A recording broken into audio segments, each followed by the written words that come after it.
तो हम कर रहे थे स्ट्रक्चर ऑफ एटम। और यहाँ पे आज हम करेंगे ड्रॉबैक्स के बारे में। ड्रॉबैक्स ऑफ रुदरफोर्ड मॉडल हमने पढ़ा था कि भैया जो नए नए मॉडल आए थे, जैसे कि जे थॉमसन मॉडल आया था वो फेल हुआ था, है ना।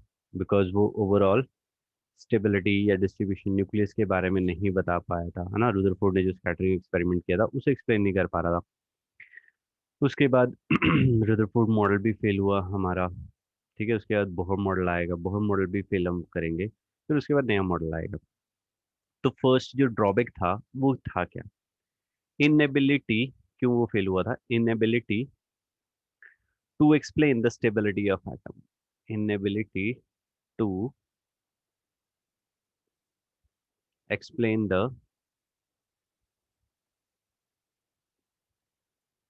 Stability of atom.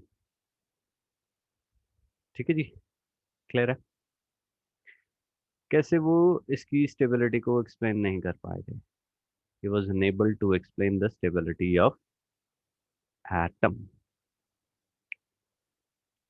क्या था? देखो, हमने यहाँ पे रदरफोर्ड मॉडल ने क्या बोला था कि जो एटम है वो small heavy positively charge body है, सेंटर में रखी हुई है और न्यूक्लियस उसके चारों तरफ घूम रहे हैं लाइक का सोलर सिस्टम।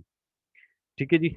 वो फिक्स सर्कुलर पाथ में घूमते रहते हैं, दो फोर्सेस आती हैं, two forces balance each other. कौन कौन सी थी ये मैंने आपको पहले कराया। Two forces balance each other. एक था हमारा फोर्स ऑफ अट्रैक्शन और दूसरा था हमारा सेंट्रीफ्यूगल फोर्स। तो फोर्स ऑफ अट्रैक्शन और दूसरा था हमारा, ये फोर्स ऑफ अट्रैक्शन इंदर की तरफ लगता है, न्यूक्लियस की तरफ। और दूसरा था हमारा सेंट्रीफ्यूगल फोर्स। सेंट्रीफ्यूगल फोर्स बाहर की तरफ लगता है। सेंट्रीफ्यूगल फोर्स क्या होगा? जैसे हमने एक बॉल लिया, उसे मैंने क्या किया, एक धागे से बांधा, और उसके बाद ये स्टोन लिया, उसे धागे से बांधा और उसे घुमाना शुरू किया। राइट, और ये सेंट्रीफ्यूगल फोर्स लगेगा उस पे, क्योंकि वो जो फोर्स है वो आउटवर्ड मतलब बाहर की डायरेक्शन में लगेगा। जैसे आप खड़े हो यहाँ पे, आपने अपने हाथ में लिया और इसे क्या किया, एक स्ट्रिंग से बांध के पत्थर को आप घुमा रहे हो, तो वो सर्कुलर पाथ में घूमता रहेगा। अब वो क्या करने वाला है, जैसे ही अगर आप इसे छोड़ते हो तो वो क्या करेगा, किसी भी टेंजेंट पे जाएगा। वो कभी भी आपके नहीं लगेगा, किसी और के जाके लग सकता है। ठीक है, सेंट्रीफ्यूगल फोर्स हमेशा टेंजेंशियल उसमें जाएगा डायरेक्शन में। ठीक है, और आउटवर्ड लगेगा। तो ये दोनों फोर्सेस जो थे, force of attraction and centrifugal force, they balance each other. ठीक है जी, क्लियर हो गया? इसके बाद यहाँ पे हुआ क्या? मैक्सवेल आए। मैक्सवेल ने बोल दिया कि भैया ये जो अपने ना लॉज ऑफ मोशन वाला था, ये हमारा एप्लीकेबल नहीं है। पहली बात, किस चीज पे? देखो, दो दो डिफरेंसेस आए यहाँ पे। दो चीजें उन्होंने बोली मैक्सवेल ने। फर्स्टली, ये लिख लीजिएगा, क्यों फेल हुआ। पहला रीजन, अब जो हमारा अर्थ है या जो सन है ना, जो ये हमारा सन है और प्लैनेट्स हैं, they are heavily heavily body, बहुत भारी भारी बॉडीज है। बट हमारा जो क्या नाम है, इलेक्ट्रॉन है और जो प्रोटॉन है या न्यूक्लियस है, दे आर माइक्रोस्कोपिक पार्टिकल्स। तो जो न्यूटोनियंस लॉ ऑफ मोशन है वो माइक्रोस्कोपिक पार्टिकल्स पे एप्लीकेबल नहीं है, पहली चीज। ठीक है, तो इसमें इन्होंने क्या लिखा? Firstly, the electrons and the nuclei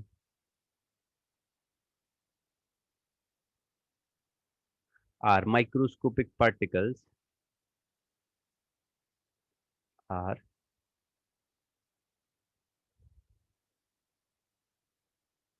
microscopic particles.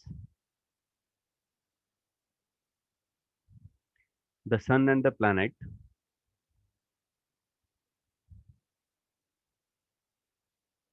the sun and the planets were big bodies, and hence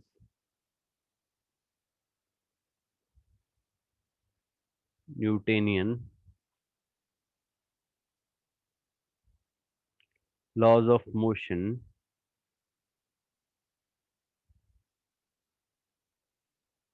do not apply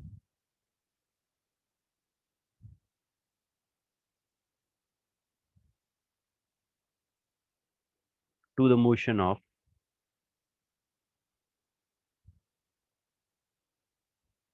microscopic particles.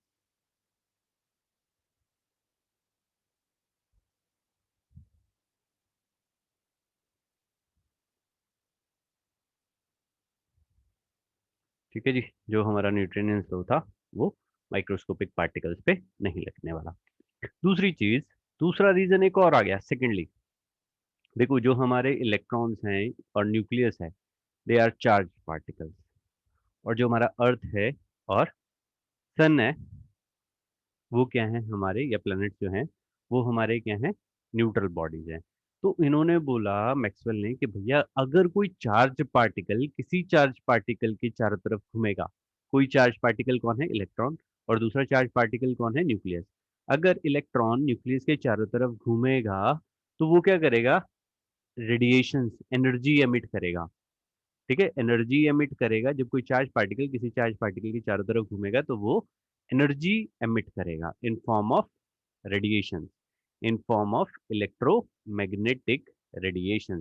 तो वो जैसे घूम रहा था घूम रहा था घूम रहा था, तो उसकी एनर्जी क्या हो रही है, कम होती जा रही है कम होती जा रही है, और अल्टीमेटली क्या करेगा, वो क्या करेगा, न्यूक्लियस में जाके कोलैप्स हो जाएगा, है ना। न्यूक्लियस में जाके कोलैप्स हो जाएगा, बट ऐसा होता नहीं है। मतलब क्या है कि हमारा जो एटम है वो न्यूट्रल पार्टिकल है, वो एक स्टेबल पार्टिकल है। तो ये वाली जो थ्योरी थी रदरफोर्ड की, कि भैया एक मतलब न्यूक्लियस सेंटर में है और इलेक्ट्रॉन्स के चारों तरफ घूम रहे हैं, ये गलत है। इसी वजह से क्या हुआ, हमारा नया मॉडल लेके आए थे हम, बोहर मॉडल, और रदरफोर्ड मॉडल हमारा फेल हुआ था। चलिए लिखते हैं, इसमें लिखा secondly, the electrons and the nucleus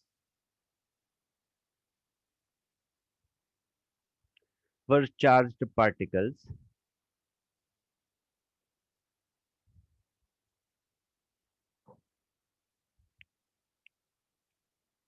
were charged particles. The sun and the planet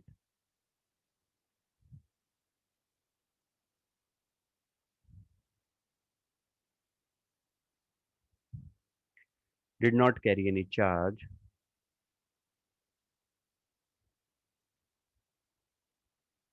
did not carry any charge। इसको मैं दोबारा से एक अच्छा सा साफ सुथरा सा डायग्राम यहाँ पे ऐड कर दूंगा। ठीक है, they do not carry any charge, right.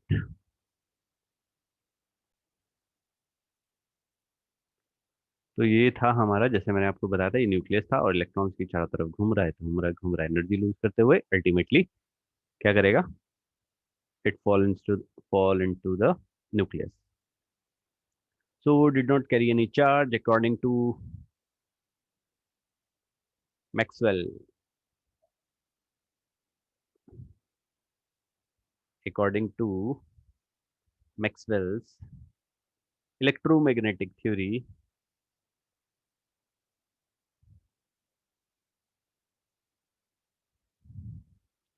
whenever a charged particle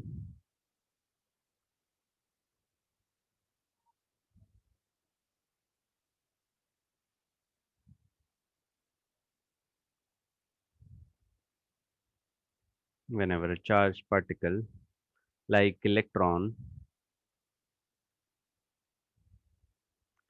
is revolving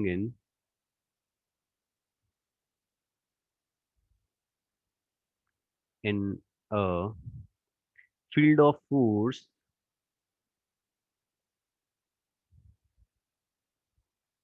like that of nucleus, like that of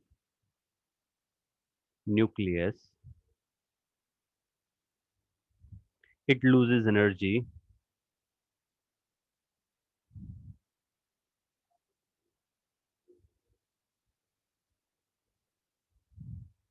continuously in form of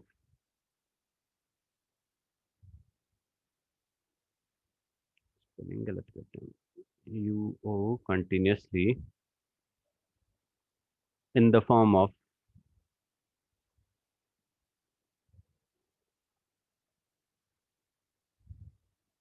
electromagnetic radiations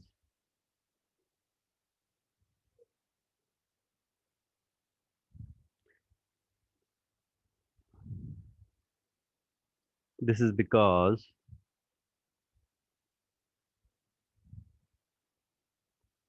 when a particle is revolving,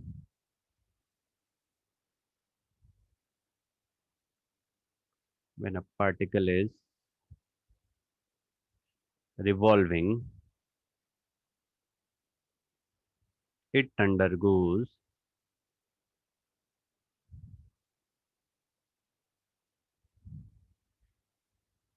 acceleration. अब acceleration क्यों हो रहा है? क्योंकि उसकी क्या हो रही है? डायरेक्शन चेंज हो रही है due to change in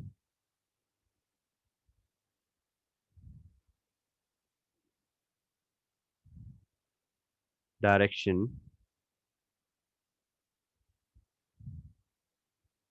even if the speed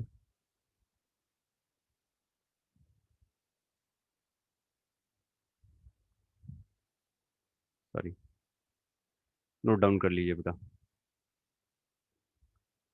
even if the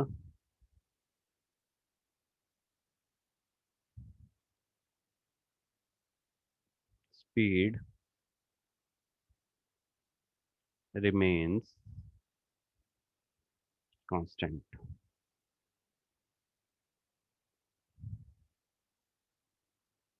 ठीक है, स्पीड सेम है बट वो जब घूम रहा है डायरेक्शन चेंज हो रही है क्योंकि एक्सेलरेशन क्या है? हमारा एक वेक्टर क्वांटिटी है।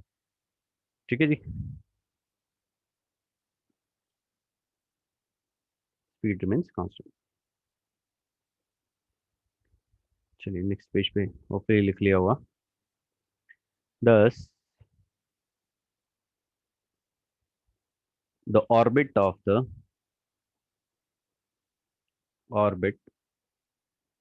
the revolving electron will keep on becoming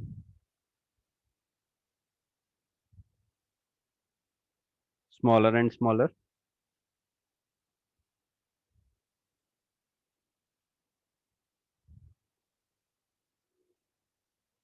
following a spiral path.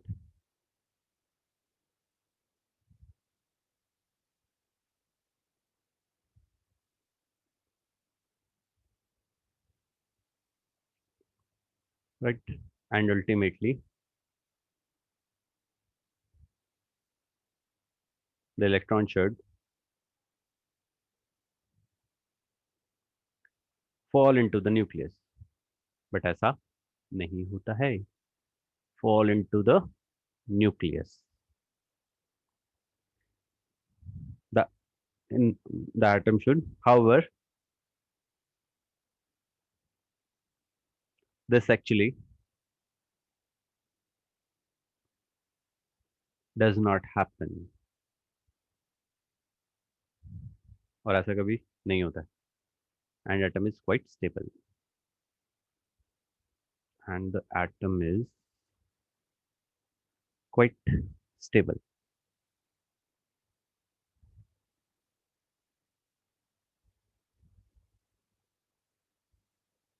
ठीक है जी, तो रदरफोर्ड ने क्या किया? स्टेबिलिटी ऑफ एटम को एक्सप्लेन नहीं कर पाया था। सेकंड है इनएबिलिटी टू एक्सप्लेन। अभी हमने लास्ट क्लास में स्पेक्ट्रम पढ़े थे, है ना? Lyman Balmer Paschen Brackett Pfund hydrogen के, वो कैसे बने नहीं बता पाया। Inability to explain the line spectra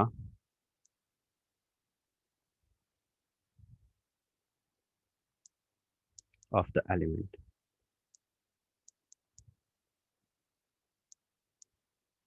ठीक है जी, नहीं बता पाया। क्यों बना रहे थे? कोई रीजन नहीं था उनके पास। Inability to describe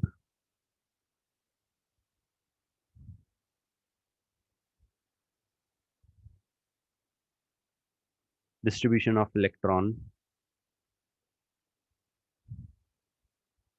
inability to describe distribution of electron and energies of electron, किस तरीके से हमने इलेक्ट्रॉन्स को डिस्ट्रीब्यूट किया, कुछ भी नहीं बता पाया। ठीक है जी। तो these are the three reason जिनकी वजह से हमारा रदरफोर्ड मॉडल फेल हो गया था। राइट, क्लियर है जी। नेक्स्ट मॉडल है, नेक्स्ट है हमारा boards model of atom. Bohr's model of atom, जब ये मॉडल फेल हो गया तो ऑब्वियसली कोई नया मॉडल आया होगा, तो उसी की वजह से फेल हुआ था। तो बोहर उसका ही स्टूडेंट था, ठीक है, नील Bohr.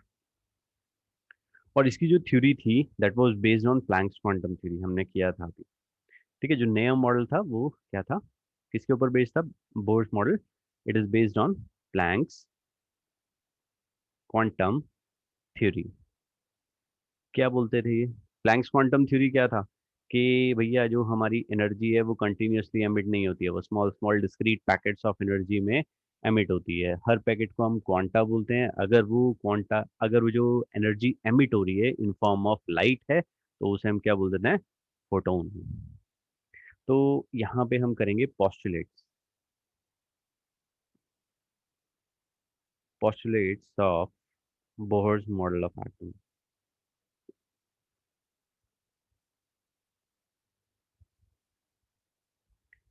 Postulates of Bohr's model of atom. चलिए इसे भी करते हैं। अब ये क्या बोलता है बोहर्स मॉडल ऑफ एटम, क्या कहेंगे ये Bohr model of atom. First था, an atom consist of a small heavy small heavy positively charge nucleus.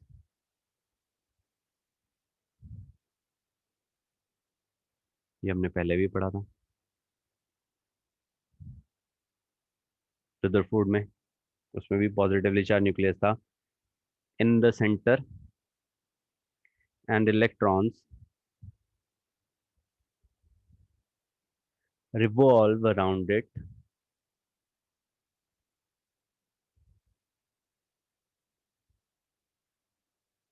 in circular orbits। यहाँ पे इलेक्ट्रॉन उसकी चारों तरफ घूम तो रहे हैं बट वो पर्टिकुलर ऑर्बिट्स में घूम रहे हैं, यार इन पर्टिकुलर ऑर्बिट जो हमने बोला था, K shell, L shell, M shell, N shell. Right, right. तो हम यहाँ पे इसका एक एक डायग्राम बनाते हैं जिससे हमें क्लियर हो जाए।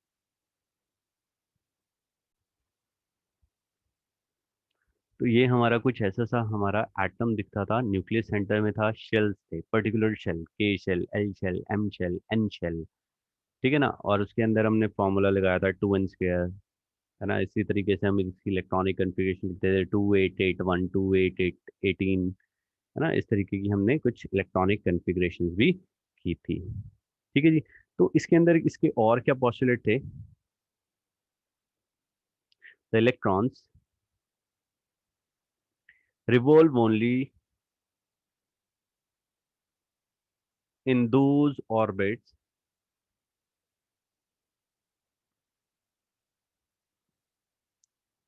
which have fixed energy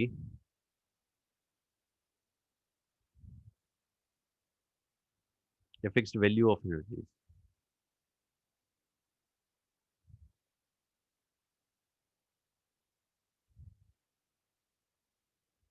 fixed value of energy.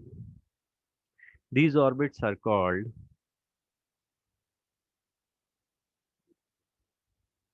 these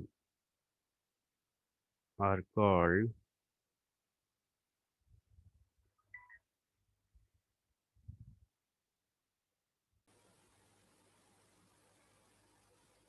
these orbits are called energy levels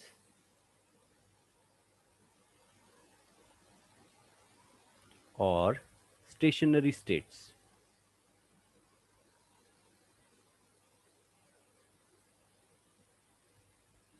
or stationary states, right। अब इसके अंदर क्या हुआ, जो एनर्जी लेवल से हम उन्हें कैसे रिप्रेजेंट करते थे, के शेल से, एल शेल से, एम शेल से, the different energy levels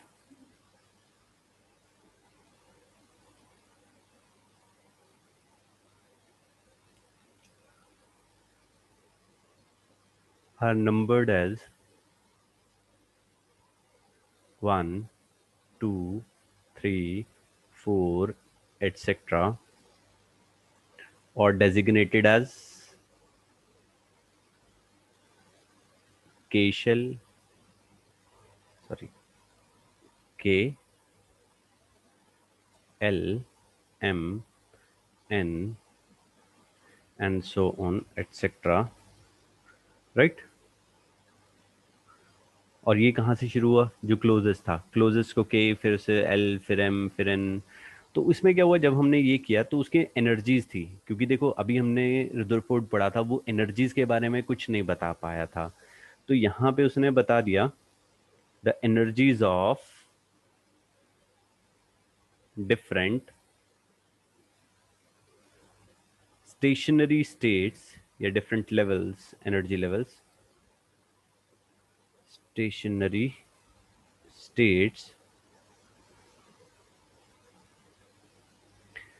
so इसे हम बहुत फॉर्मूला भी बोलते हैं, E N is equal to -2 pi square M E raise to power 4 upon N square H square.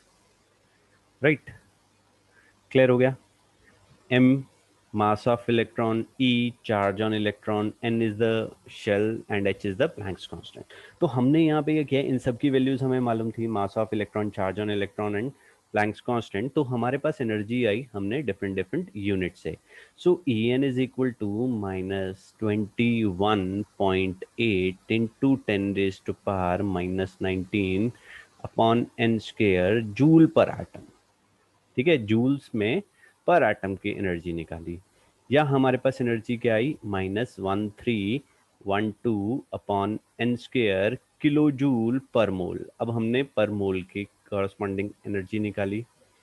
ठीक है जी, या हमने क्या किया वहां पे -13.6 इलेक्ट्रॉन वोल्ट पर एटम। अब ये न्यूमेरिकल के कॉरस्पॉन्डिंग आपको वैल्यूज हमें चूज करनी है, कौन से क्वेश्चन में कौन सी वैल्यू हमने लेनी है। नाउ 1 इलेक्ट्रॉन वोल्ट जो था वो चार्ज था। ठीक है, कितना था, 1.60 into 10⁻⁻19 joules. This is the charge on electron. ठीक है, चार्ज ऑन एन इलेक्ट्रॉन। तो इलेक्ट्रॉन वोल्ट मैं बाद में बताऊंगा क्या होती, क्या एक्चुअल में एनर्जी। एक्चुअल में होता क्या है, हमने 1 वोल्ट पोटेंशियल लिया और उसके अंदर इलेक्ट्रॉन रख दिया। अब वो जो इलेक्ट्रॉन जो भी एनर्जी फील कर रहा होगा ना, एनर्जी है ना, उसे हम बोलते हैं 1 electron volt.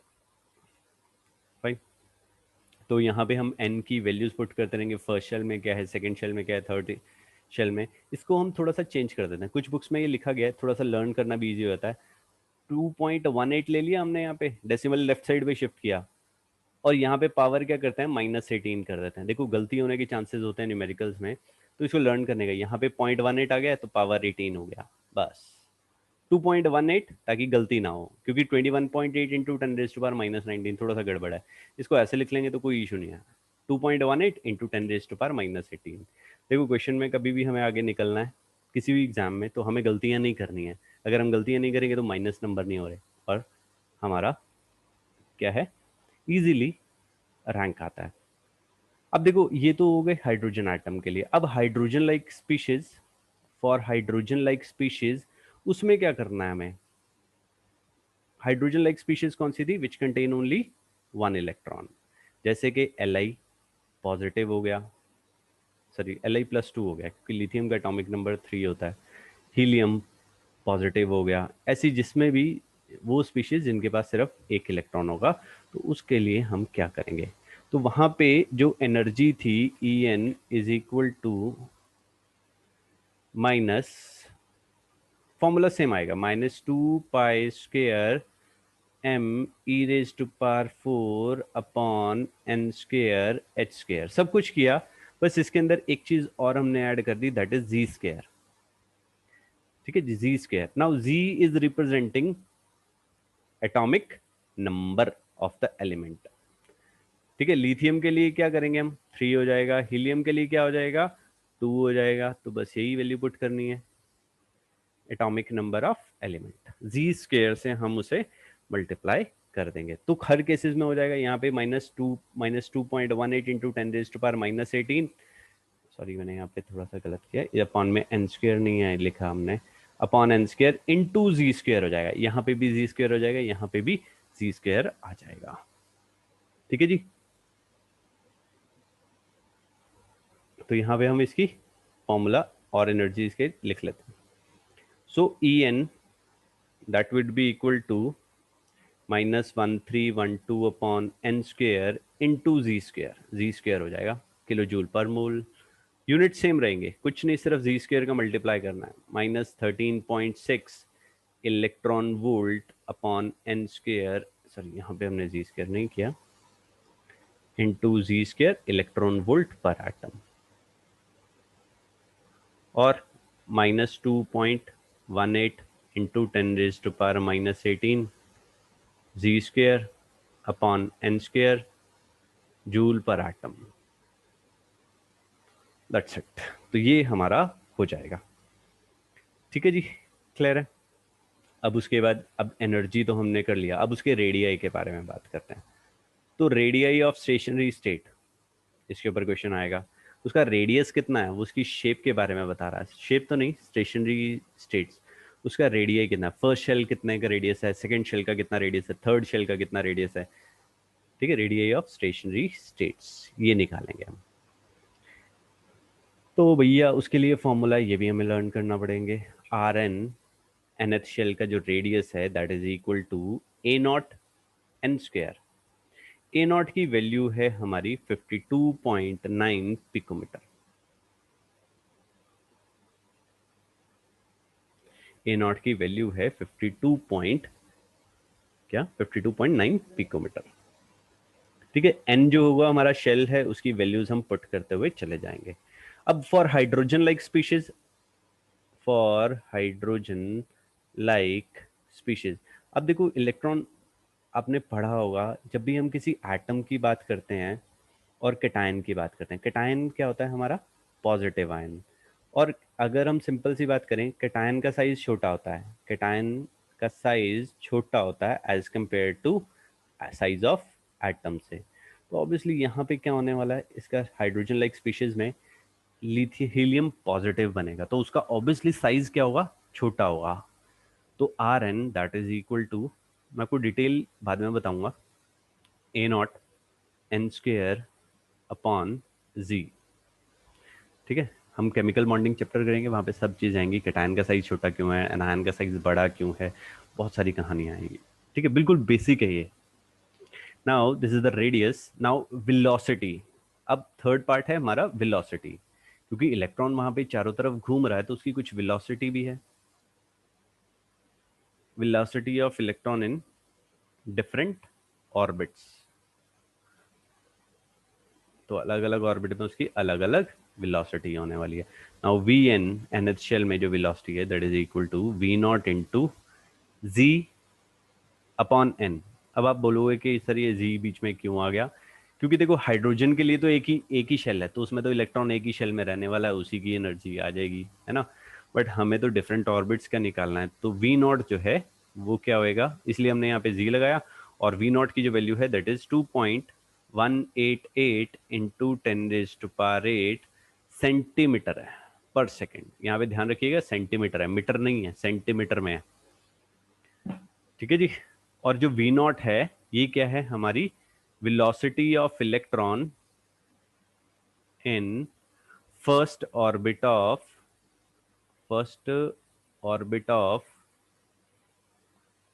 Hydrogen atom.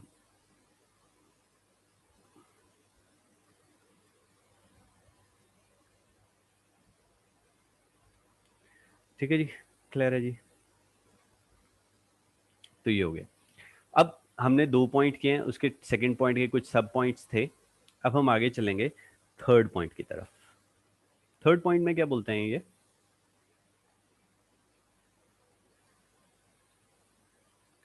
Since the electron revolve only in those orbits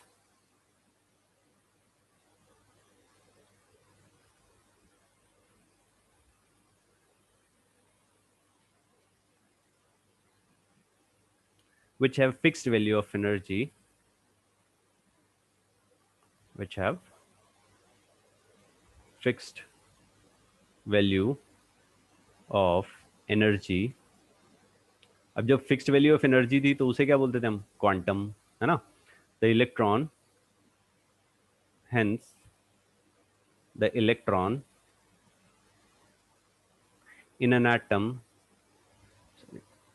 hence the electron in an atom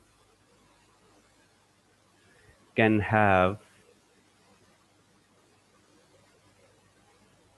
certain definite or discrete value.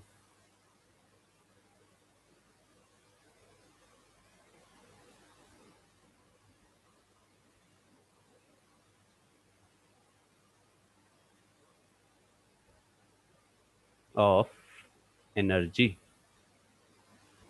ठीक है जी. हैव डेफिनेट और डिस्क्रीट वैल्यू ऑफ एनर्जी, और उसकी खुद की कोई एनर्जी एंड नहीं है, and not any value of their own. Right. This is expressed by, yeah, you can say energy of an electron is quantized.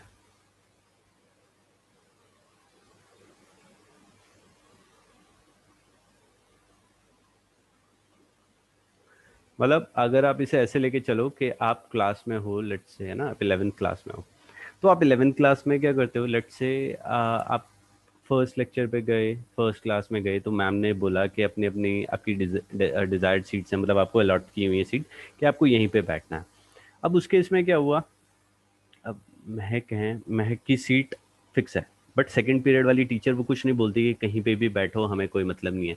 तो वो क्या करते हैं, अपनी सीट्स चेंज कर लेते हैं, है ना. महक उठती है और अपनी फ्रेंड्स के पास जाके चली बैठ जाती है. तो उस केस में क्या हुआ, क्लास तो 11 ही रही, बट उसने अपनी क्या किया, सिर्फ पोजीशन चेंज की, बट किस क्लास में, अपनी ही क्लास के अंदर. ऐसा नहीं है कि महक उठ के अपनी क्लास से उठ के 11th क्लास से उठ के 12th में चली गई, या 11th मेडिकल से उठ के वो नॉन मेडिकल में चली गई, या कॉमर्स में चली गई. ऐसा पॉसिबल नहीं है. तो वो अपने ही शेल में घूमती रहेगी विदाउट लूजिंग और गेनिंग एनर्जी. इसी वजह से एनर्जी जो है एक इलेक्ट्रॉन की, वो क्वांटाइज्ड है, मतलब वो फिक्स है. ठीक है. हाँ, नो डाउट, अगर महक बहुत अच्छा परफॉर्म कर रही हैं तो हो सकता है उनको क्या बोला जाए, एक्स्ट्रा ऑर्डिनरी मतलब कर रही हैं, तो उन्हें क्या किया जाएगा, यहाँ से प्रमोट करके नेक्स्ट क्लास में उन्हें कर दिया जाएगा, एक्साइट करके, है ना, अगर उनके अंदर एक्स्ट्रा ऑर्डिनरी कहीं से बाहर से एक एनर्जी मिल रही. ठीक है. तो इलेक्ट्रॉन भी है, कब वो जंप करेगा, नेक्स्ट शेल में, जब उसे एनर्जी मिलेगी. ठीक. चलिए लिखते हैं. जैसे एनर्जी था, वैसे ही एंगुलर मोमेंटम, एंगुलर मोमेंटम भी हमारा क्या है, क्वांटाइज्ड है. एंगुलर मोमेंटम क्या होगा, मोमेंटम आपने देखा है मास इनटू वेलोसिटी, बट जब वो सर्कुलर पाथ में घूम रहा है तो उसलिए उसका एंगुलर मोमेंटम हम लेंगे. The angular momentum of an electron in an atom is again quantized. In an atom can have certain definite values and not any value of its own. उसकी खुद की कोई वैल्यू नहीं है. ठीक है. एंड उसका फॉर्मूला क्या है, M V R is equal to N H by 2 pi. This is the formula, हमारे न्यूमेरिकल्स में यूज होगा, how to find out the angular momentum of electron. तो M V R is equal to N H upon 2 pi.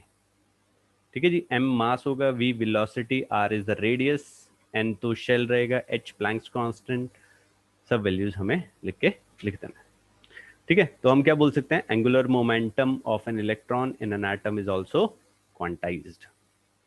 ठीक है. जैसे हमने यहाँ पे लिखा था, यहाँ पे भी लिख देते हैं. angular momentum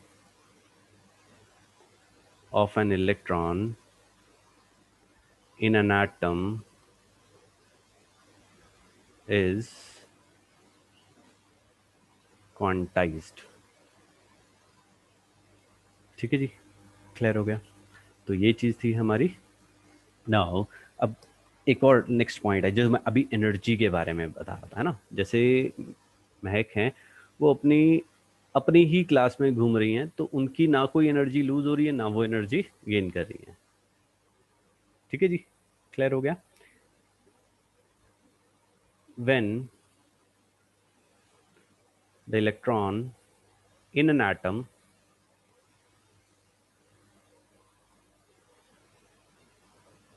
are in their lowest energy state, in their lowest energy state, they keep on revolving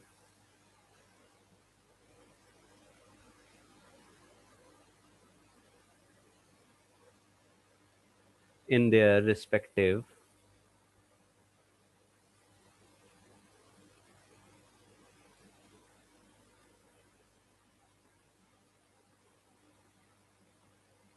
orbits without losing energy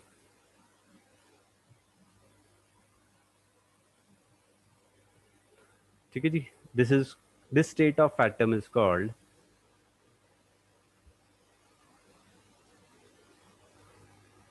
this state of atom is called normal or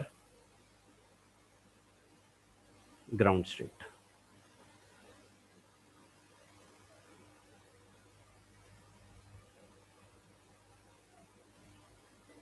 ठीक है जी, क्लियर हो गया। तो ये था हमारा एटम के बारे में। अब हमने बोला कि कोई एटम घूम रहा था, उसको एनर्जी मिली, है ना। एटम में इलेक्ट्रॉन घूम रहा था, उसे एनर्जी मिली, तो ऑब्वियसली क्या करेगा, जंप करेगा एक्साइटेड स्टेट में, है ना। उसे क्या होगा, एक्साइटेड स्टेट पे जाएगा, बट वो ज़्यादा देर तक एक्साइटेड स्टेट पे नहीं रहेगा, तो वो वापस आएगा और जितनी एनर्जी उसने एब्जॉर्ब की थी, सेम एनर्जी वो क्या करेगा, रिलीज कर देगा, सेम एनर्जी रिलीज कर देगा। चलिए नेक्स्ट पॉइंट करते हैं, सिक्स पॉइंट। अभी मैंने आपको बताया कि ये कुछ एनर्जी थी, कोई फ्रीक्वेंसी ऑफ रेडिएशन न्यू था। इलेक्ट्रॉन फर्स्ट शेल से सेकंड एनर्जी मतलब किसी nth शेल तक वो जंप करा। अब थोड़ी देर तक वो तो वहां रहेगा, उसके बाद क्या करेगा, सेम अमाउंट ऑफ एनर्जी उसने रेडिएट कर देनी है। यहाँ पे फ्रीक्वेंसी न्यू की रेडिएशन एब्जॉर्ब किया था, यहाँ पे वो क्या करेगा, एमिट कर देगा। ठीक है जी, क्लियर है। आपने देखा होगा मेटल जो होती हैं वो कलर्स देती हैं। सोडियम जो है वो गोल्डन येलो कलर देती है जब वो उसे फ्लेम में रखते हो। क्यों रखते हो, क्योंकि इलेक्ट्रॉन फ्लेम में गया, इलेक्ट्रॉन उसने एनर्जी एब्जॉर्ब की, इलेक्ट्रॉन क्या हुआ, nth शेल पे कुछ एक्साइटेड स्टेट पे गया। जब वो वापस आता है तो वो क्या करता है, येलो कलर की रेडिएशंस को एमिट कर देता है, येलो कलर की रेडिएशंस को एमिट करता है। तो वो जो कलर है ना, जैसे हम मेटल्स के बारे में देखते हैं, मेटल्स लस्टर दिखाती हैं। क्यों दिखाती हैं, क्योंकि जब उस पर लाइट पड़ी, इलेक्ट्रॉन जंप कर गया, जब इलेक्ट्रॉन जंप करके वापस आ रहा है अपनी ग्राउंड स्टेट पे, तो वो क्या करता है, रेडिएशन एमिट कर रहा है। रेडिएशन एमिट कैसे कर रहा है, लस्टर की फॉर्म में। ये होती है हमारी सारी कहानी। ठीक है जी, चलिए इसे लिख लेते हैं। Energy is emitted or absorbed only when the electron jump from one orbit to the other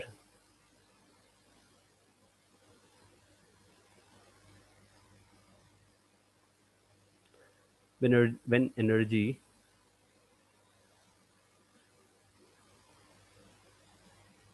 is supplied to an atom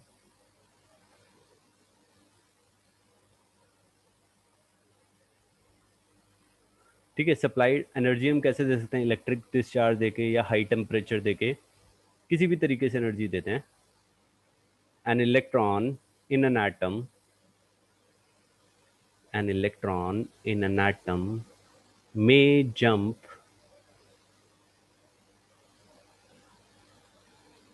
from its normal energy level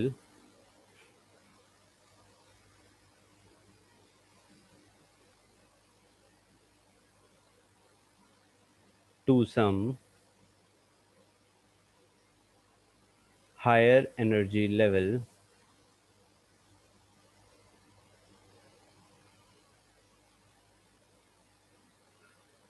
by absorbing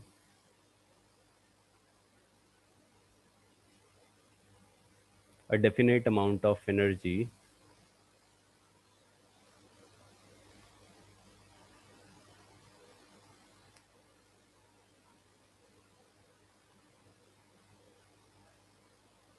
this is called, yeah, this state is called excited state। ठीक है जी, जब वो N2 level पे चला गया उसे हमने क्या बोल दिया, एक्साइटेड स्टेट। ये En1 से En2 क्या हो गया हमारा, एक्साइटेड स्टेट। ठीक है जी, बहुत थोड़ी देर के लिए रहता है और ये फिर से क्या करता है, वापस अपनी ग्राउंड स्टेट पे आ जाता है। ठीक है जी, जितनी फ्रीक्वेंसी की एनर्जी एब्जॉर्ब की थी सेम अमाउंट की एनर्जी उसने रिलीज कर दी। और जो एनर्जी का डिफरेंस था वो कैसे देते हैं हम, delta E is equal to E2 minus E1। जो डिफरेंस था उनकी एनर्जी में वो क्या था, E2 माइनस E1। E2 क्या हो गया, एनर्जी इन हायर स्टेट,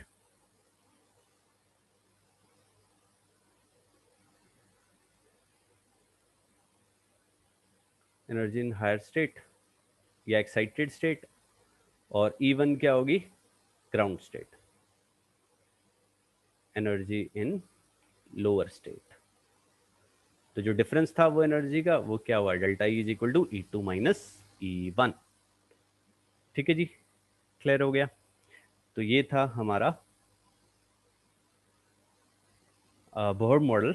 अब उसके बाद नेक्स्ट जो है, अभी हमने एनर्जी के फॉर्मूले लिखे थे, En is equal to minus 2 pi square me raise to power 4 n square h square, right. और फॉर्मूले लिखे थे हमने यहाँ पे -1312 upon N square, -13.6 upon N square, -2.18 into 10 raise to power -18 n square. अब जो एनर्जी थी वो हम क्या ले रहे हैं, नेगेटिव ले रहे हैं, है ना। वो एनर्जी हम क्या ले रहे हैं, नेगेटिव ले रहे हैं।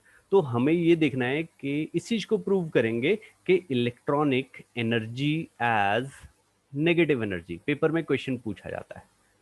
ठीक है, स्कूल में एग्जाम में पूछा जाएगा, electronic energy as negative energy.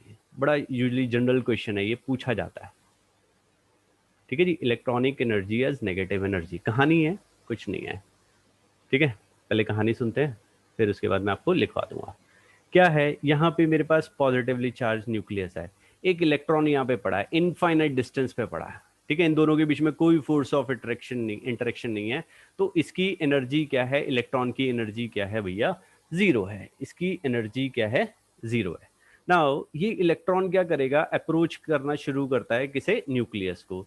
जैसे जैसे ये अप्रोच करेगा तो ये क्या करेगा, अभी तो कुछ नहीं है, जब यहाँ पे पहुंचा it feels force of attraction. ये क्या कर रहा है भैया, फोर्स ऑफ अट्रैक्शन फील करना शुरू कर रहा है।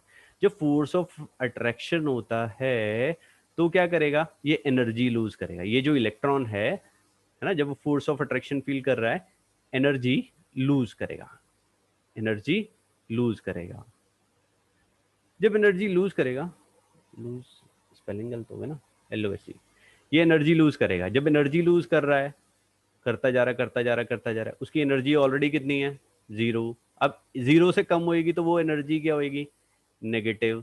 तो भैया जितनी पास आता रहेगा वो न्यूक्लियस, जितने ज्यादा न्यूक्लियस के पास आएगा उतनी ज्यादा उसकी नेगेटिव एनर्जी हो जाएगी। तो सबसे ज्यादा नेगेटिव एनर्जी किसकी है, जो न्यूक्लियस, वो वाले शेल की जिसका न्यूक्लियस के क्लोजेस्ट है। न्यूक्लियस के क्लोजेस्ट है, उसकी एनर्जी सबसे ज्यादा नेगेटिव है।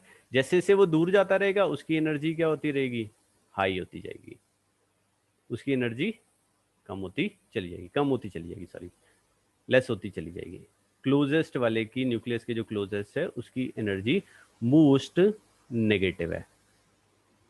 तो ये कहानी थी। जहाँ पे जीरो था, जब उसने अप्रोच करना शुरू किया न्यूक्लियस को, तो कहीं पे जाके वो फोर्स ऑफ अट्रैक्शन फील कर रहा था। जब अट्रैक्शन फील करेगा तो एनर्जी लूज करेगा, एनर्जी लूज करेगा तो उसकी भैया ऑलरेडी एनर्जी क्या है, जीरो। तो एनर्जी जीरो है तो वो लूज करेगा तो उसकी एनर्जी क्या होनी शुरू हो जाएगी, नेगेटिव। अब नेगेटिव होगी तो न्यूक्लियस के पास आएगा तो क्लोजेस्ट होएगा तो सबसे ज्यादा नेगेटिव है। जैसे जैसे वो दूर जाएगा तो उसकी एनर्जी क्या हो जाएगी, लेस नेगेटिव होना शुरू हो जाएगी। राइट। अब मैं आपको प्रूव भी करके दिखाता हूं। लेट्स से मैंने यहाँ पे लिखा था -1312/n²। ये एनर्जी का फॉर्मूला था।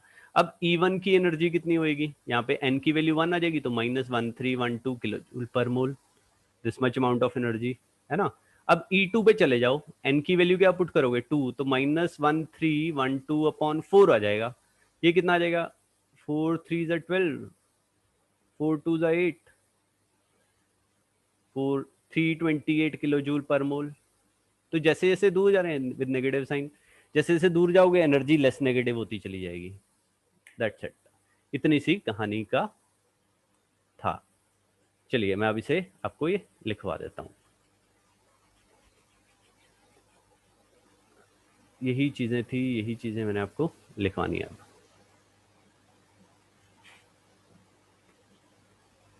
चलिए, when an electron is at distance infinity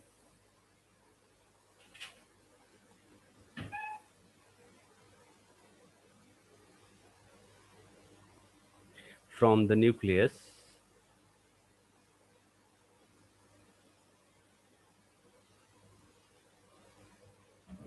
there is no force of attraction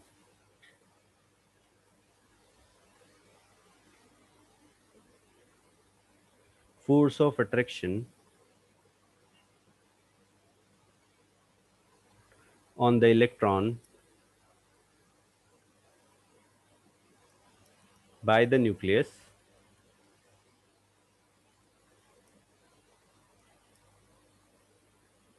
ठीक है, कोई फोर्स ऑफ अट्रैक्शन नहीं है। Hence the energy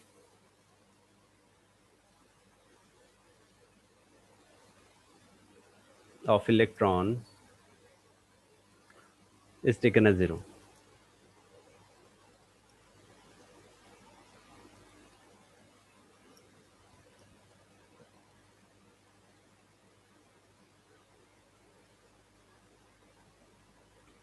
As the electron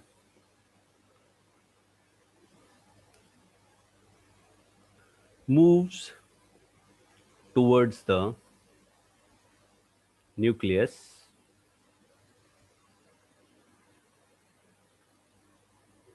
it experiences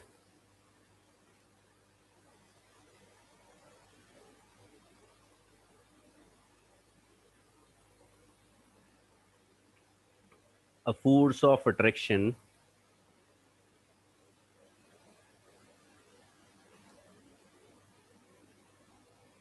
by the nucleus.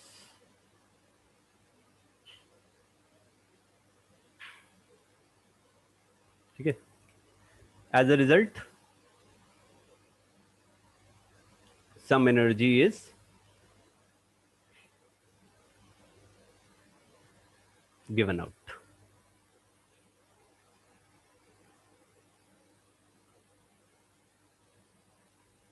Since its value was already zero,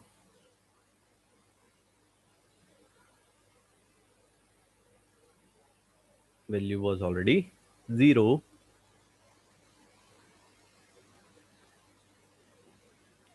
hence now it become negative.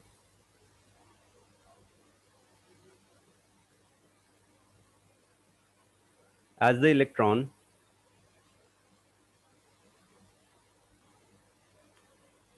comes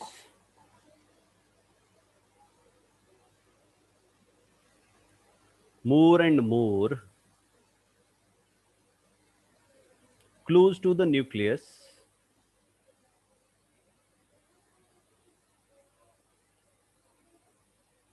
the attraction increases,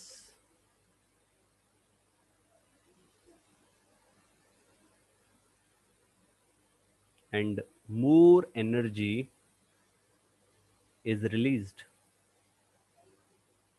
More energy is released. ठीक है ना, जैसे जैसे पास जा रहा है एनर्जी और कम होते हुए चली जाएगी. ठीक है जी. अब एक चीज लिखेंगे हम, द एनर्जी, इसके यूज होएगा the energy of the atom in the ionised state.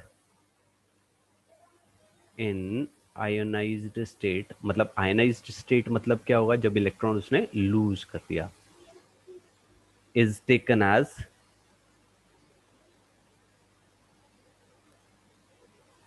Zero. ठीक है जी. व्हेन, सॉरी राइटिंग थोड़ी सी गंदी होने लगी. When electron is added up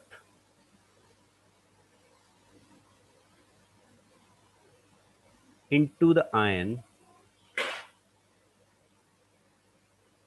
added up into the ion, attraction takes place. Attraction takes place. और जब भी attraction होएगा एनर्जी रिलीज होएगी. Energy is released. इसी वजह से जो इलेक्ट्रॉनिक एनर्जी है वो हमारी नेगेटिव एनर्जी है.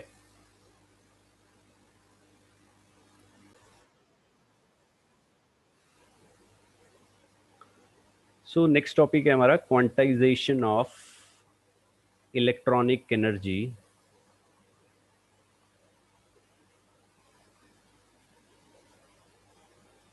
The key concept of Bohr model.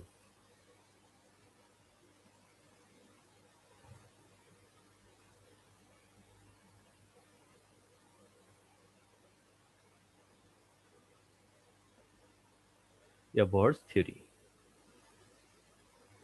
Right. हमने क्वांटाइजेशन के बारे में बात किया था. क्वांटाइजेशन हमने प्लैंक्स क्वांटम थ्योरी पढ़ा था. उसमें उसने बोला था कि एनर्जी जो है वो हमारी कभी भी कंटिन्यूसली एमिट नहीं होती है, वो हमेशा small small discrete packets of energy के फॉर्म में रिलीज होती है ना. और जो एनर्जी है किसी भी एक एटम की वो क्वांटाइज्ड है. ठीक है.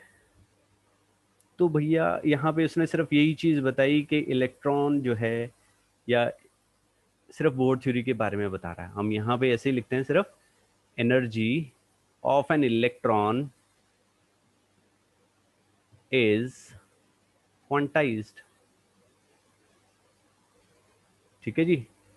Energy of an electron is quantized. That's it. ठीक है. बस यहाँ पे इतना ही है. नेक्स्ट हम बात करेंगे यूजफुलनेस ऑफ बोहर मॉडल. कहाँ पे हमें यूजफुल हुआ.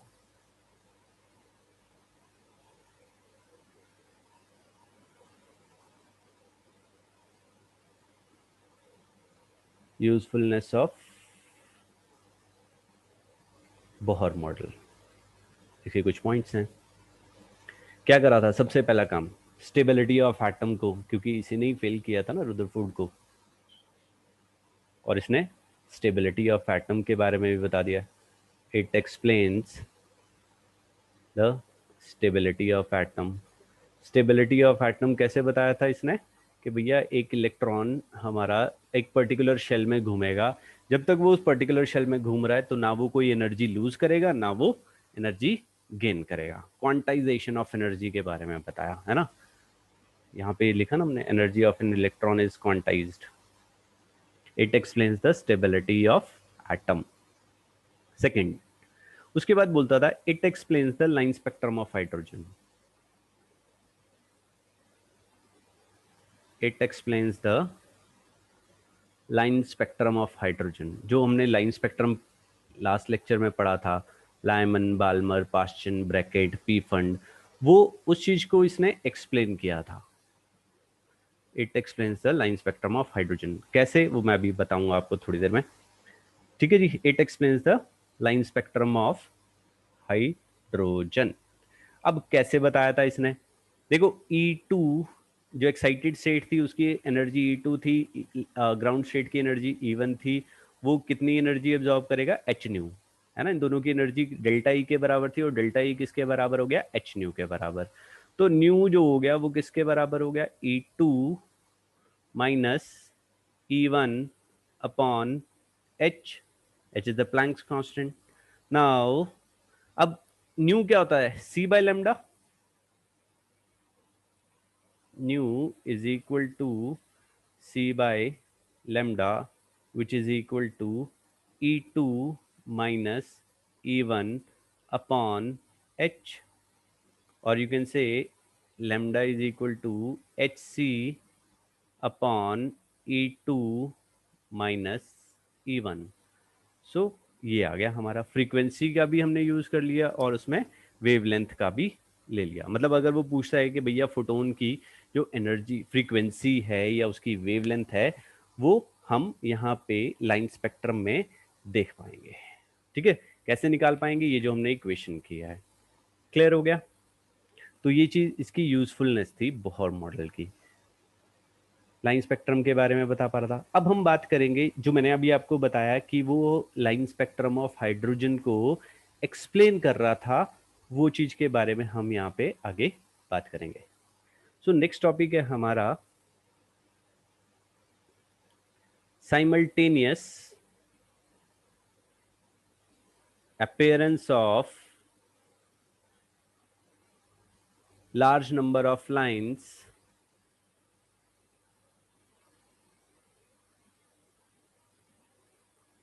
in the hydrogen spectrum. अभी हाइड्रोजन स्पेक्ट्रम को इसने एक्सप्लेन किया, मैं आपको एक्सप्लेन करता हूँ कैसे इसने एक्सप्लेन किया था। देखो कोई भी चीज़ है, एनर्जी का मतलब कोई भी पर्टिकुलर कलर का रेडिएशन या कभी भी वो कोई चीज़ दे रहा था, है ना, स्पेक्ट्रम दे रहा था। मैंने आपको बताया वो क्यों दे रहा था, जब भी कोई इलेक्ट्रॉन, जैसे मैंने बताया था सोडियम, सोडियम हमारा येलो कलर क्यों दे रहा था फ्लेम में, जब हमने इसे हीट किया, इलेक्ट्रॉन जंप करा एक्साइटेड स्टेट पे, और जब वो ग्राउंड स्टेट पे आ रहा था तो वो क्या कर रहा था, जो एनर्जी उसने एब्जॉर्ब की थी सेम टाइप की एनर्जी उसने रिलीज कर दी थी। तो इस तरीके से उसने क्या किया, स्पेक्ट्रम बनाया था। तो मैं यहाँ पे एक इमेज ऐड कर रहा हूँ, फिर करते हैं, फिर मैं एक्सप्लेन करता हूँ। अब मैंने आपको बताया कि इलेक्ट्रॉन एक्साइटेड स्टेट पे गया, अब वो किस लेवल पे गया उससे हमें कोई मतलब नहीं है। अब कोई भी इलेक्ट्रॉन एट्थ शेल से फर्स्ट शेल पे आ रहा है, सेवन से फर्स्ट पे आ रहा है, फिफ्थ से, फोर से, थ्री से, टू से, किसी भी लेवल से अगर वो इलेक्ट्रॉन मेरा फर्स्ट शेल पे आ रहा है, तो वो किस टाइप की रेडिएशंस को एमिट करेगा, लाइमन सीरीज की। और लाइमन सीरीज में क्या आता है, अल्ट्रावायलेट रेडिएशंस को वो एमिट करेगा। अगर किसी भी nth लेवल से, है ना, 3 4 5 6 7 8 9 कुछ भी हो, किसी भी लेवल से अगर वो सेकंड लेवल पे इलेक्ट्रॉन वापस आ रहा है, तो वो क्या करेगा, विजिबल रीजन की रेडिएशंस को एमिट करेगा। थर्ड पे आएगा तो पास्टन पे, फोर्थ पे आएगा तो ब्रैकेट पे, फिफ्थ पे आएगा तो पी फंड इंफ्रारेड। मतलब पास्टन, ब्रैकेट, पी फंड तीनों इंफ्रारेड टाइप की रेडिएशंस को एमिट करेंगे। अगर वो सेकंड पे आएगा तो बाल्मर सीरीज, और यहाँ पे क्या है हमारा विजिबल रीजन आ जाएगा, यहाँ पे हमारा विजिबल रीजन आएगा। अब यहाँ पे इतनी बड़ी कहानी लिखवाऊंगा नहीं, नहीं लिखवा रहा, पूछा भी नहीं जाएगा। बस यहाँ पे आपको ये चीज याद रखनी है, लाइमन सीरीज के लिए n1 की वैल्यू जो है वो 1 है, n2 की वैल्यू कुछ भी हो सकती है, 2 3 4 5 6 and so on, anything. Balmer series, और ये सीरीज आपको लर्न होनी चाहिए। यहाँ पे n1 की वैल्यू 2 हो जाएगी, n2 की वैल्यू कुछ भी हो सकती है, 3 हो सकती है, 4 हो सकती है, 5 हो सकती है, 6 हो सकती है एंड सो ऑन। ठीक है, पास्चन के लिए n1 की वैल्यू क्या रहेगी, 3 रहेगी, n2 की value 4 5 6 7 and so on. Bracket n1 की वैल्यू क्या रहेगी 4, n2 की वैल्यू क्या रहेगी 5, 6, 7, 8 and so on. P fund n1 की वैल्यू क्या रहेगी 5, n2 की वैल्यू क्या रहेगी 6, 7, 8, 9 एंड सो ऑन. ठीक है जी, क्लियर है. इसके बाद हम्प्रे आता है. ठीक है, वो उसमें n1 की वैल्यू 6 हो जाती है. यहाँ पे बुक में नहीं बताया गया है. ठीक है, बट वो उसमें पूछ लेता है अगर आप क्या बोलते हैं उसके स्पेलिंग शायद हम्प्रे ऐसा कुछ है. n1 की वैल्यू उसमें 6 हो जाती है, n2 की वैल्यू हो जाती है 7, 8, 9, 10 एंड सो ऑन. ऐसा कुछ है. ठीक है, तो ये चीज आपको याद रखनी है. क्लियर है. बहुत सिर्फ ये चीज पूछने वाला नहीं है, ये ग्राफ के बारे में कुछ नहीं बताएगा, सिर्फ ये चीज मालूम होनी चाहिए हमें. लाइमन के लिए n1 की वैल्यू 1 है, बाल्मर के लिए n1 की वैल्यू 2 है, पास्चन के लिए n1 की वैल्यू 3 है, ब्रैकेट के लिए n1 की वैल्यू 4 है, पी फंड के लिए n1 की वैल्यू 5 है. That's it. दैट्स इट, इससे ज्यादा कुछ नहीं है. ठीक है. और नेक्स्ट जो हमारा टॉपिक है वो है limitations. Limitations of Bohr model of atom. अब इस मॉडल को भी फेल करना है हमने. क्या लिमिटेशंस थी? Limitations of Bohr model of atom.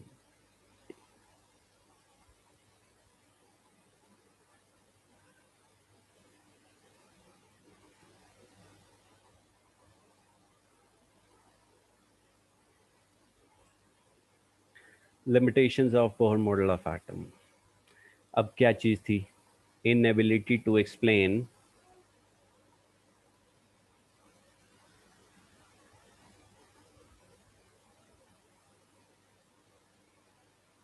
inability to explain line spectrum of hydrogen के बारे में तो बता पा रहा था, बट मल्टी इलेक्ट्रॉन के बारे में फेल हो गया. Line spectrum of multi electron atom. ठीक है जी, हाइड्रोजन को वो बड़े अच्छे से एक्सप्लेन कर रहा था, बट जहां पे मल्टी इलेक्ट्रॉन, दो एक से ज्यादा इलेक्ट्रॉन थे, वहां पे जाके ये हमारा फेल हो गया था. ठीक है जी, this was not explained by Bohr's model of atom. ठीक है जी, क्लियर हो गया. सेकंड इनएबिलिटी थी इसकी, सेकंड फेलियर था या लिमिटेशंस थी, inability to explain, this is important, inability to explain splitting of lines, splitting of lines in the magnetic field. मतलब जो हमारी ये लाइंस थी, हमने इन्हें मैग्नेटिक फील्ड के थ्रू पास किया. Lyman, Balmer, Paschen, Brackett, Pfund, इसको हमने मैग्नेटिक फील्ड के थ्रू पास किया, और वहां पे क्या हुआ, ये जाके स्प्लिट हो गई और फाइन लाइंस देने लगे. और जब हमने मैग्नेटिक लाइन से निकाला तो उस इफेक्ट को, स्प्लिटिंग को हम क्या बोल देते हैं, जीमन इफेक्ट. वो इस चीज को एक्सप्लेन नहीं कर पाया. और जब हमने उसे इलेक्ट्रिक फील्ड से निकाला, एंड इन इलेक्ट्रिक फील्ड, उसे हमने क्या बोल दिया, स्टार्क इफेक्ट. उसे हमने क्या बोल दिया, स्टार्क इफेक्ट. क्यों स्प्लिट हुआ, इस चीज को भी वो एक्सप्लेन नहीं कर पाया था. ठीक है जी, मैग्नेटिक फील्ड में हमने किया तो जीमेन इफेक्ट था, वो स्पेक्ट्रल लाइन जो थी हमारी वो और ज्यादा स्प्लिट हो गई, है ना. वो क्यों हुई, इस चीज को वो एक्सप्लेन नहीं कर पाया. इलेक्ट्रिक फील्ड के थ्रू किया तब भी ये हमारा नहीं हुआ था. So Bohr model was unable to explain splitting of lines, splitting of spectral lines. तो इस चीज को भैया ये एक्सप्लेन नहीं कर पाए थे. थर्ड जो थी, अब इन्होंने तो 2 डायमेंशन दिया था, आपने पढ़ा था, डिस्क लाइक किया, 2 डायमेंशनल मॉडल ऑफ एटम दिया था. 3 डायमेंशनल को वो एक्सप्लेन नहीं कर पाए. Inability to explain the 3 dimensional structure of atom.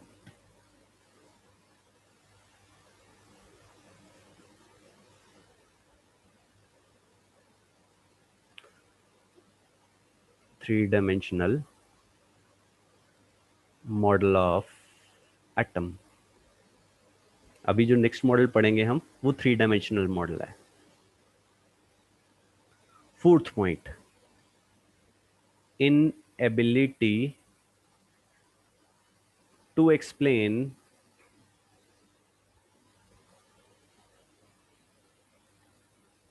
the shapes of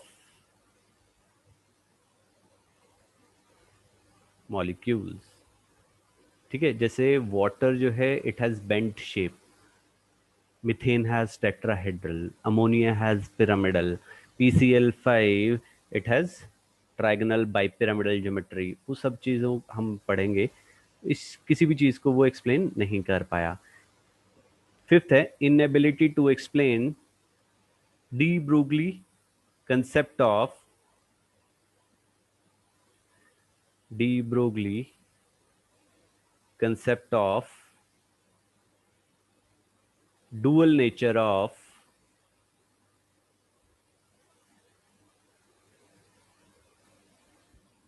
matter and Heisenberg's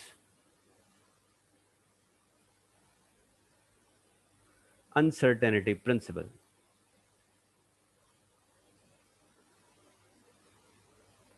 uncertainty principle।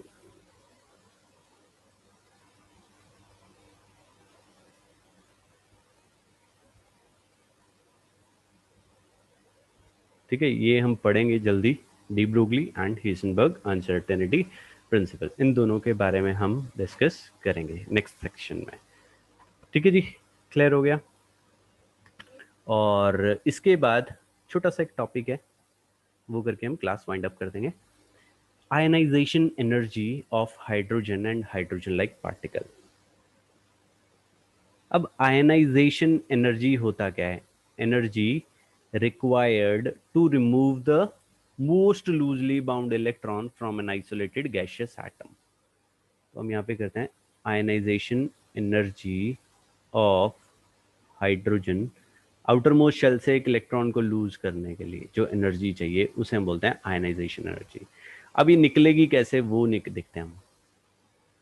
अब ionisation energy of hydrogen and hydrogen like particles, जिनके अंदर एक ही इलेक्ट्रॉन हमारा प्रेजेंट है।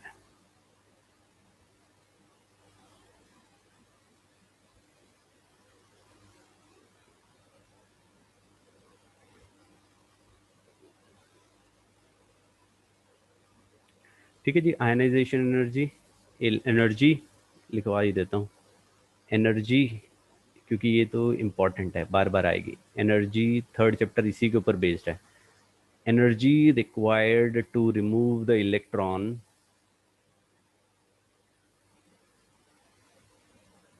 completely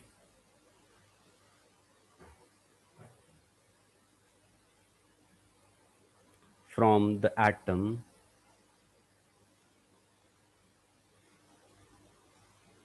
so as to convert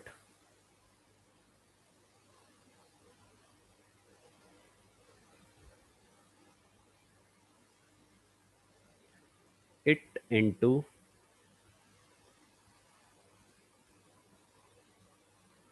positive ion, into a positive ion। ठीक है जी, clear हो गया। अब देखो, जब भी वो इलेक्ट्रॉन जंप करेगा, मतलब इलेक्ट्रॉन जंप करेगा, तो वो N2 की जो वैल्यू है वो हम यहाँ पे क्या ले लेंगे? इन्फिनिटी।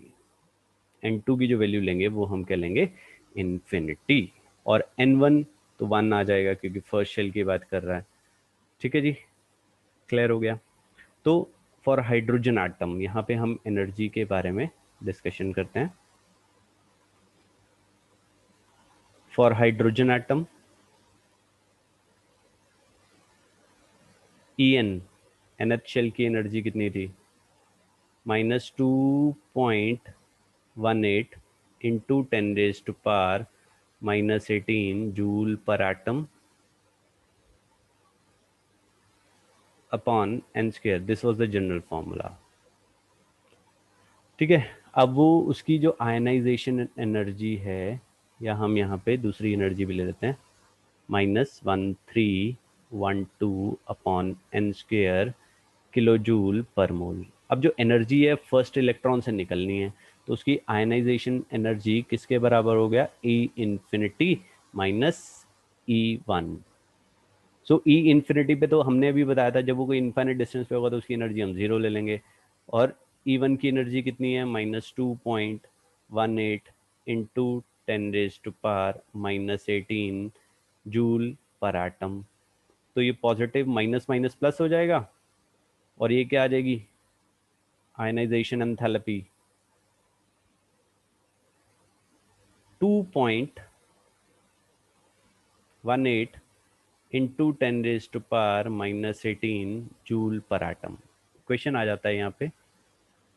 ठीक है जी। तो ये हो गया, या उसकी एनर्जी क्या हो जाएगी, -0 - 0 1312 किलो जूल पर मोल। तो वो हो जाएगी हमारी 1312 kilo joule per mole. This much amount of energy is required to remove the electron. तो ये तो हाइड्रोजन एटम के लिए था। अब हाइड्रोजन लाइक स्पीशीज के लिए, फॉर हाइड्रोजन लाइक स्पीशीज या हाइड्रोजन लाइक पार्टिकल्स, सो उसके लिए फॉर्मूला क्या था, बस जी² हमने एक एक्स्ट्रा लिया था। En is equal to -21, sorry -2.18 into 10⁻⁻18 upon n² into Z था, इंटू जी² है ना, जूल पर एटम। या था हमारा -1312 upon n² into Z kilo joule per mole. ठीक है जी। ये हमने किया, तो यहाँ पे भी सेम एनर्जी आएगी। Ionisation enthalpy is equal to E infinity minus E1। Question आएगा ये, तो that will be equal to, plus हो जाएगी, तो हम यहाँ पे लिख देते हैं 0 minus ionization enthalpy of hydrogen like species into Z. उसमें जस्ट जी² हम मल्टीप्लाई कर देंगे, तो that would be equal to Z into ionization enthalpy of hydrogen. Clear है जी। बस इतनी सी कहानी थी। क्लियर है जी।